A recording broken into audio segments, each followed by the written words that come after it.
Okay, so what I thought we'd talk about for this last one of the training sessions of this sort of season, as it were, is striking as a whole kind of thing and a whole topic. And because I know we've done a few of these training sessions where we've looked at listening skills, and we've done lots of different listening exercises as part of that. And I thought we'd do a bit more of that, but also look at some other kind of listening tools, talk a little bit about correcting striking as well. You know, what you do with these listening exercises once you're actually back in the tower. How do you put that into practice as we begin to start ringing again for services and that sort of thing. So I thought we'd start with just as a kind of warm up with a few listening exercises, so fairly similar to the ones that we've done before. The way I'd like this to work basically is there'll be a sound clip that I'll play from A-Bell, from the A-Bell ringing simulator, and just try to listen out for which is the bell that's out of place. It'll only be one bell out of six. Are they too quick, so too close to the bell in front of them, or are they too slow? There's too much of a gap. And is the error on hand stroke or backstroke? I think to start with, I'll just have it on both strokes. But yeah, that's what I thought we'd have a go at to start with. It'll just be from rounds, and you're listening out for whether a bell is too quick or too slow. It'll be the same on both strokes to start with, and if when you think you've worked it out, just put into the chat box any answers that you've got, thoughts you have on that. That would be good. So questions and answers in the Zoom group chat. Okay, so listening out carefully, just to get us started a little bit, a few listening exercises.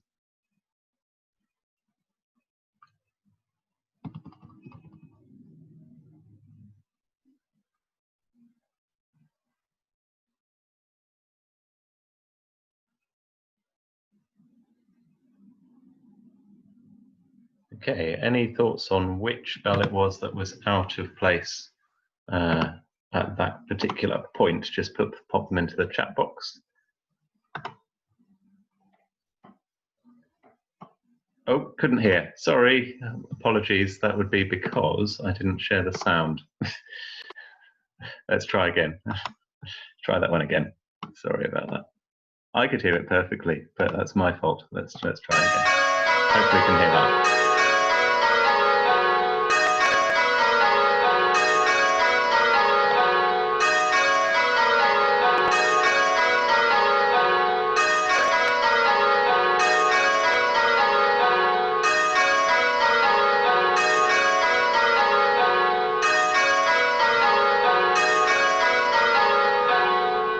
Okay, apologies for the technical mistake earlier.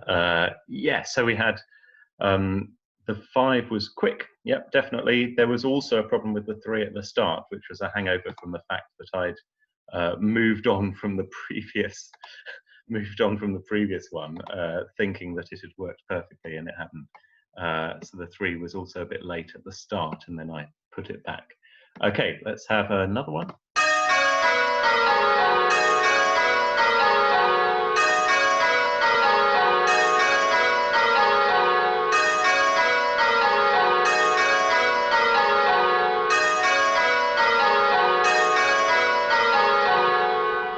Okay, good. Yes, that time we had the 4 was a little bit late. It's interesting to think about in both those cases, you'd hear 4 and 5 being close to each other. In the first case, because the 5 was too quick, and the second case, because the 4 was a little bit too slow, a little bit late. And yeah, it's interesting to think about how we kind of sometimes need to sort out that difference, because if it's a slightly more subtle and less of an error, it's sometimes quite hard to work out whether it's one bell being a little bit slow or the bell behind it being a bit quick. Okay, we'll have one that's just on one stroke this time, I think, and we'll see how we get on with that. Okay.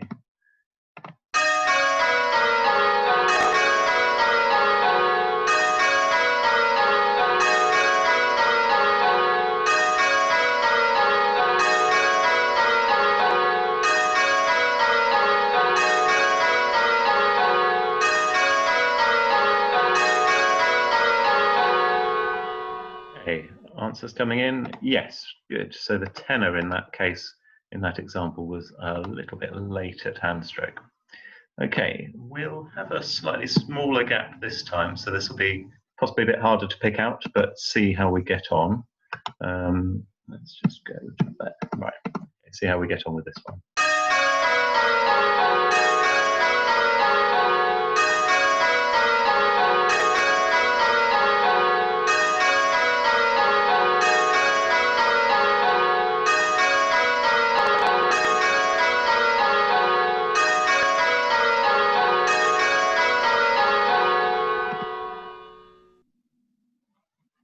Okay, any answers on that one? Yeah, so it's in the 2-3 sort of area, so small it doesn't matter. Yeah, that's a good answer. I like that one. Yeah, so it was the 3 just being ever so slightly slow at backstroke. Let's just have another listen. We'll hear that.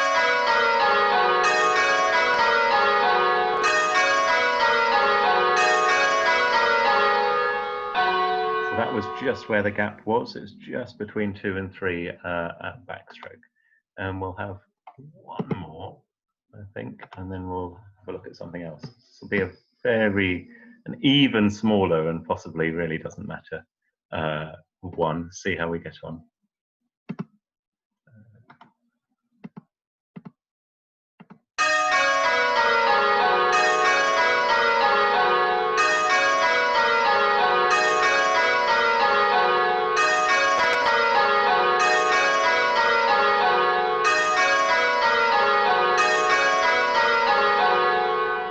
That's really hard to hear, actually. That's really hard to pick out.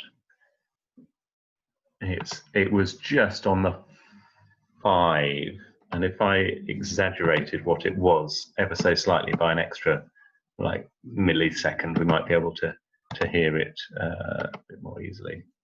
You know.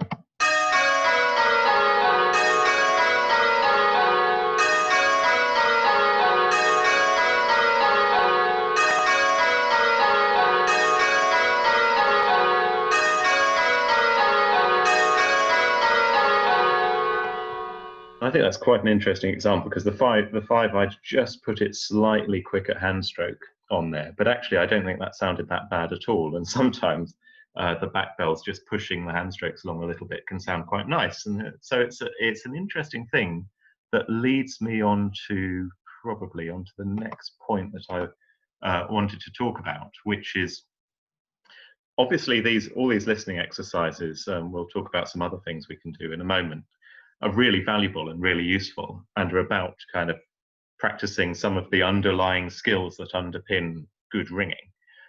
But it is quite different to what you're actually doing in the tower, because in the tower you will have those, slight bells being a little bit quick. They might be trying to push the ringing along. It might be a deliberate decision.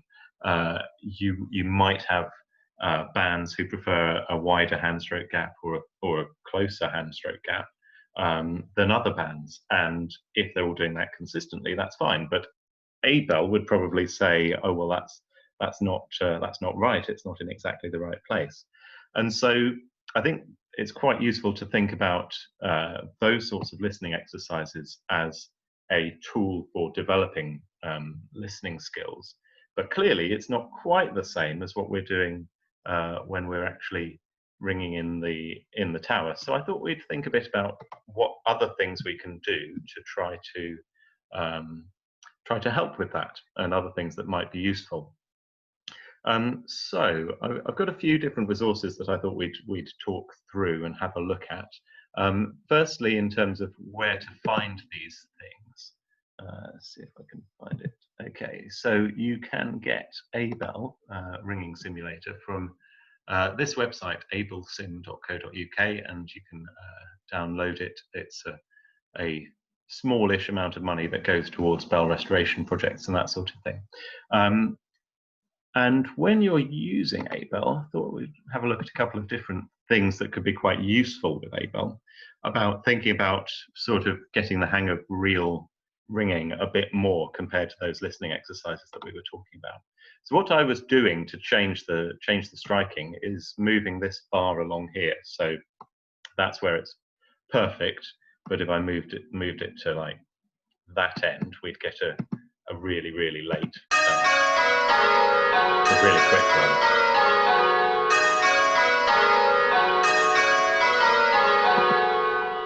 And that's basically what that does. But to get a bit more of a sense of things being like real ringing, you can do other stuff. So you can change, for example, change all of the bells to stop ringing by rhythm and start ringing by what Abel sets up as a kind of rope sight thing.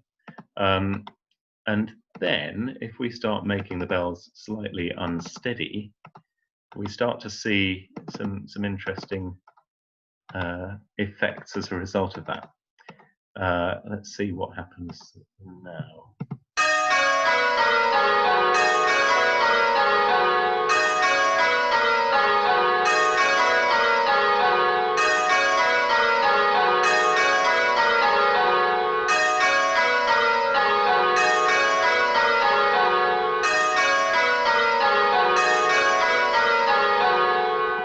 Now, again, that's not entirely like real ringing at all, but it's quite interesting to think about what happens when you set all of the bells to ring by rope sight, so they'll adjust according to what they're seeing from the bells in front, and you set some of the bells to be unsteady. And we saw how, or probably heard how, when the treble, which I'd set to be a little bit unsteady, was quick, all of the other bells piled in a bit because they were following on rope sight. And when it was slow, as happened in that last change there, they all just slowed up a little bit. So I thought that's quite an interesting thing to think about and look at, about how you can set Abel up to have more like kind of normal ringing in terms of having slightly random errors that don't entirely aren't entirely predictable in the way that those listening exercises that we were doing before were. The other thing that would be useful for using Abel is to check your own striking. So you can choose a bell and you ring a bell.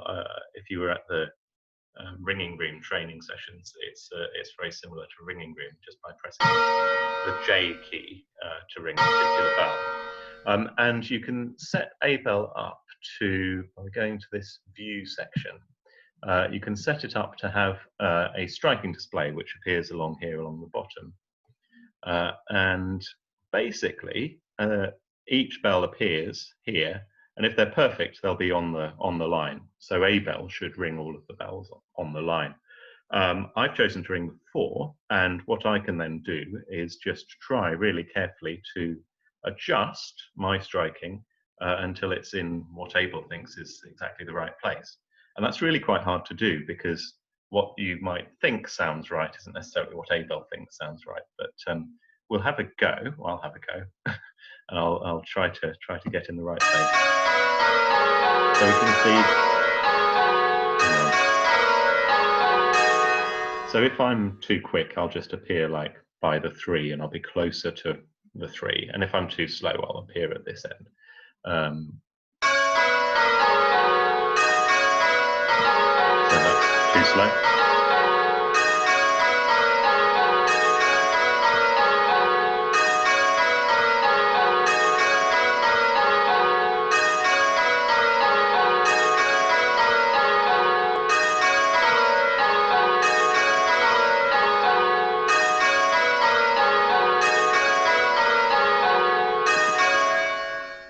So you can practice using that, just practice getting your sense of timing within what Abel is doing.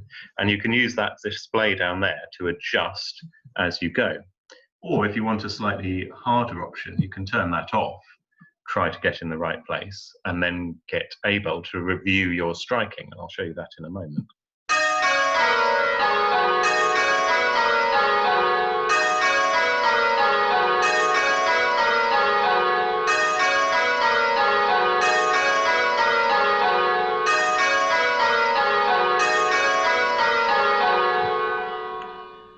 And then by going to, I think it's probably just, it's not that, hang on, stop. This one here, this thing here, review striking, you can then get a report on how you've done. So you might have remembered hearing that at the first hand stroke I was way too close to the 3, a bit too keen. And then gradually I sort of got in the right place. And on one occasion I got it in exactly the right place. But in general, I tended to be a little bit too quick, just ever so slightly, pushing it a little bit. It also tells you whether you, I mean, as we can see here, a bit too quick and more pushing the hand stroke. I think that might be because Abel has quite a big hand stroke gap on the leading, possibly. But that's another tool, using Abel to sort of just practice looking at your striking and working on your striking and that sort of thing. Going back to online resources, I've shown you this one before at one of the listening courses. It's a website called tadhill.com, and it's really rather clever, and there's all sorts of things to do with learning methods and that sort of thing. But they also have a really helpful thing on listening skills. And it's it's a really useful website. And basically, you can set it up so to have, say, 6 bells, but you could have more. You can have 8 or 12 even. But let's stay with 6 for this one. And it will introduce striking errors in what you hear. And then by adjusting these bars, you can make bells be quicker, closer, or slower. And just sort of gradually adjust the striking as it goes. So I thought we might have a go at trying to do this together and trying to fix what's wrong. I will just say it always is random, so it generates a random set of errors. So I have no knowledge of which bells are in the wrong place or anything like that. I won't be able to pause it because that would then mean, well, no, I could pause it actually. So I'll pause it from time to time, and then we'll see how we get on. So just listening carefully, seeing if we can adjust the striking and work out which bells are wrong. And if you're just using the chat box, tell me what to do. I'll try and adjust it as we go.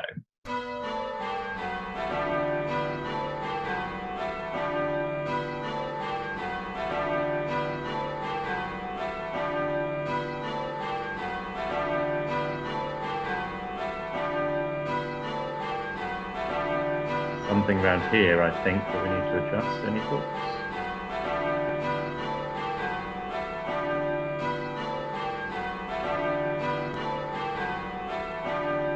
Yep, so we've got something at hand stroke around this sort of area, haven't we? I wonder whether the 5 might be a little slow and the tenor possibly a little quick. So one of the good things about this is we can adjust it a little bit. That seems to have not improved things.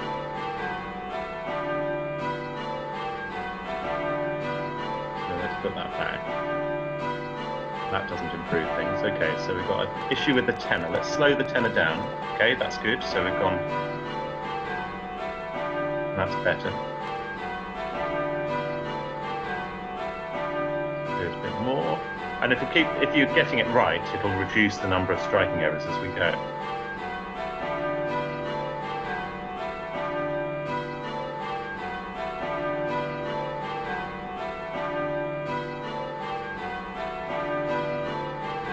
Okay, so that seems to be the right place for the tenor. And what do we think's wrong with we think it's the 4 being quick at back. Okay. Let's try slowing that down. That seems to improve it. 3 errors, 2, 1. Okay, now it should be perfect having done that.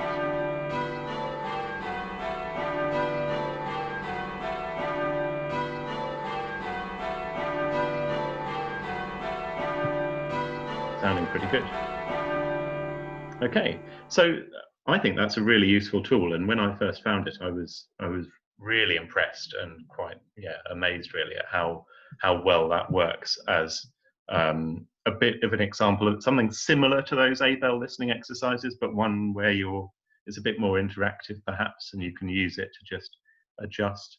You can change the settings on this to make the errors harder to hear. You can have lots of errors on and that sort of thing. So there's some interesting things you can do there, and you can make it a bit harder by sort of making those bells ring kind of by rote sight as well. So that's an interesting one to think about, I think. So yes, those are some of the links. I'll show you the listen to ringing CD at the end as well. Now, I think it's worth thinking for a bit now about, like, how do we actually do this? Once we have developed our listening skills when we're ringing in the tower, how do we actually improve the striking that we're doing, and what we do to make that sort of improve as we go? I think the first thing worth saying is that there's a lot of potentially confusing terminology here, isn't there? Because we can hear in the tower instructions to ring faster or quicker or closer or sooner, or possibly lower in the change sometimes, or instructions to be slower or wider or later or higher, or there's a lot of different terms that get used. And in general, I think this is important really for two things. So important for us in terms of how we correct our striking. So as we're listening to things that are said, perhaps by the tower captain or conductor, about the striking, actually interpreting what they're trying to say is quite important. So I think just dividing these into these two groups, faster, quicker, closer, sooner, lower, means we need to be ringing with less of a gap between our bell and the bell in front of us. And slower, wider, later, higher means we need to have a bit more of a gap between us and the bell in front of us. When we're giving instruction, when we're if we're the conductor for a piece of ringing, if we're the tower captain, when we're talking about striking, I think it's really important, we'll talk about this a bit more in a moment, to be very specific about the language that we're using. We've probably all heard the fairly ubiquitous term, listen to it, in ringing, sometimes accompanied by tutting or stamping of feet or things like that, or a grumpy face. And then this comment, listen to it, which I always feel is potentially rather unhelpful, because it makes people feel perhaps a little bit on edge, and, well, is it me? Am I the one who's out of place and who this person's really unhappy with? Without giving anything specific to actually do to improve on in the ringing. Sometimes it's useful and it's got its place if the conductor knows that everyone is perfectly capable of striking in the right place, but it's not quite going as it should be. Then kind of keep on listening to it, keep working on the striking is quite a useful thing to say, just as a reminder to people. But with less experienced ringers, it's not really helpful at all, I don't think, and it actually is more likely to put people on edge. So I think the first thing with correcting our striking is on working out what to do. It's partly about obviously interpreting what we're hearing from the bells, but also interpreting what we're hearing from the conductor or the tower captain, whoever's in charge of the ringing, in terms of what they might be saying about the striking. And I think it's just worth looking at those different terms. And if you've heard any other strange conducting striking related instructions, then do please put them in the chat box, because I'd love to hear what you've heard in towers in the past. So let's think about what we do then in terms of correcting our own striking. How do we translate these listening exercises, this practice that we might be doing? How do we actually translate that into achieving really good, high quality striking and that sort of thing? Well, I'll show you some more resources on this in a moment. I think basically there's three steps to this, and this is probably really obvious, but it's identify what's wrong. What is the problem? And that's where those listening practice tools are really helpful. So what is the problem? Is the bell that I'm ringing too quick, too slow? Is that on the hand stroke or the backstroke?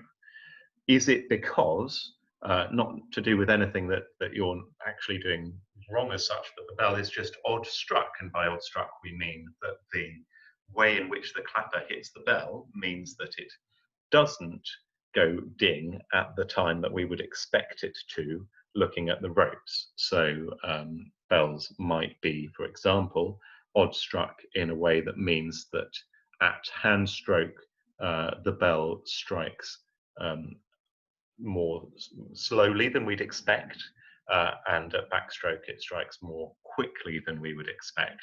And that can be quite a hard thing to deal with. It can also, basically from a rope sight point of view, really, in the sense that what we're seeing in terms of the ropes isn't what we would normally expect to see in order to strike in the right place. But it can also make it tricky if all of the bells are odd struck and in different ways, in that the rope sight, as you ring over different bells, can be quite confusing because those other ringers might be adjusting their bells around this odd struckness. So the 5 might be holding their hand strokes off to strike in the right place, the tenor might be pushing their hand strokes in. And as a result, their ropes aren't really where you'd necessarily expect. So it can be really quite hard with towers that do have a lot of odd struckness in the bells. It adds an extra layer of complexity to this issue of identifying the problem, because actually sometimes it's not you, it's somebody else who's wrong, and it just sounds as though it might be you because of what they're doing. But anyway, identifying the problem, working out what it is that's wrong. Why doesn't this sound quite right? Is it my bell? Okay, so I think it might be. And I think it's because I've got this little bit too much of a gap at hand stroke, for example. Let's say we're on the 4, we're ringing over the 3, and we've just got that little bit of too much of a gap. It's going 1, 2, 3, 4, 5, 6 hand stroke. So what do we then do? We need to, step 2, adjust the striking. And in terms of doing that, if we're just that little bit too slow at hand stroke, we're going to want to adjust it to be pulling a little bit sooner, maybe thinking visually, okay, so actually I'm not going to have the normal sort of gap that I would do visually when I'm looking at the ropes. I'm just going to be that little bit sooner. But generally, it's a good idea just to make sort of small and subtle changes, gradual adjustments to the striking, rather than doing something really drastic, because you might end up out of place just the other way. So we make that adjustment, just going, pulling it in a little bit quicker, a little bit closer to the bell in front. And then it's about listening to work out whether that actually worked. Did that improve the striking? Did that bit of listening bit of an adjustment that you made actually help? And we'll look at some resources on this in a moment. The other side of this is about correcting other ringers' striking. As we get better and better at listening out for errors and identifying errors, I think it's interesting to think about how we go about correcting other ringers' striking. And I think this is a really tricky one because in general, and this is something the Central Council have been writing about a bit recently in their strategic priorities. In general, I think there's a bit of a culture in towers where it's okay to have method mistakes corrected, and people sort of expect that if they go wrong in terms of method ringing, that they then be told what to do if there's somebody who knows what they're doing. But it doesn't seem to me to be, in lots of towers, to be quite so okay to correct people's striking. And some people are very resistant to having comments made about their striking. And that's a really interesting thing, I think, that people are happy to have method mistakes corrected in general, not everyone is, but not so happy about striking. And I think this is why correcting other ringers' striking does take quite a bit of tact and diplomacy, and it takes, I think, a group effort in a whole tower to create a culture where it's okay to have striking errors, picked out, and people having feedback on their striking as they're ringing, which is difficult. I think one other thing worth really emphasising, though, around this thing about tact and diplomacy is that it's not really okay if we're not the tower captain or the conductor for a particular piece of ringing to start shouting striking related suggestions across the tower. If we're not calling something, and particularly with peals and quarter peals, but in general in the tower, if we're not the conductor for the piece of ringing, then it's not really okay to start giving striking suggestions, unless perhaps we're the tower captain and we're kind of in agreement with the conductor that that's what's going to happen. So that's worth keeping in mind. But if you have been asked to call something and you're thinking, well, I'd really like that thing about the striking to just improve, then we need to think about how we express that, don't we?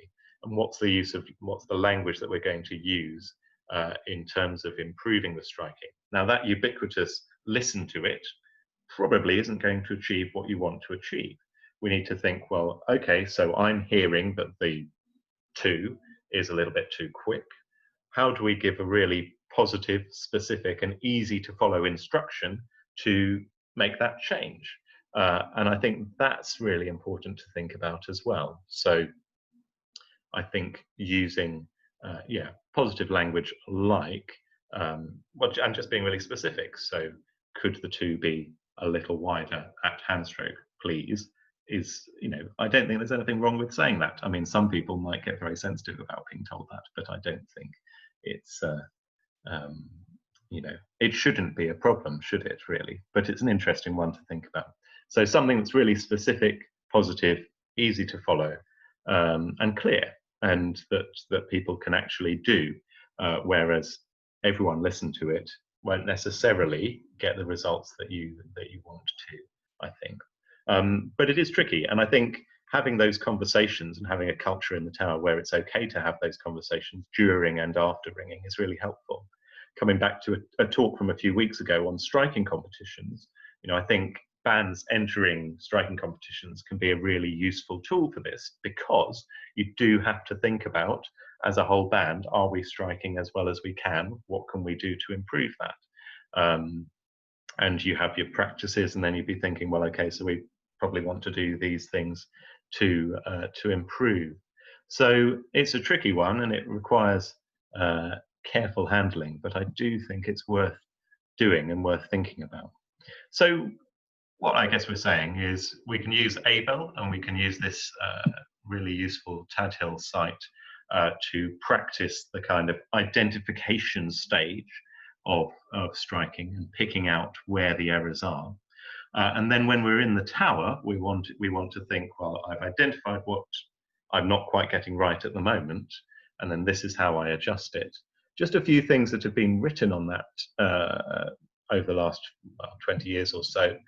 There was a really useful article it's an article about Farnborough, really useful article in the Ringing World in June, on the 19th of June, in their education column, which is all the way through the Ringing World. Hang on, there we are, called Making an Adjustment, which I thought was really quite interesting, about making one-off adjustments to striking, or adjusting, like completely making a long-term change of speed. And I thought this was quite an interesting and useful article about making adjustments to striking and how to actually do that in the tower. There've been a few good learning curve articles about this, which so this one was about good striking and rhythmic ringing, and one about rhythm in general and ringing by rhythm in general, both of which are good, and you can get all of the learning curve articles from the Central Council website on learning and development, and then all of them are here, and there's all sorts of stuff that's about. Abel, I've already shown where you can get that. You can also, from the Central Council, you can get these Listen to Ringing CDs. So there's lots of resources we can use to hopefully, as we get back into ringing, hopefully improve and develop our striking and striking of the whole band. Thanks very much.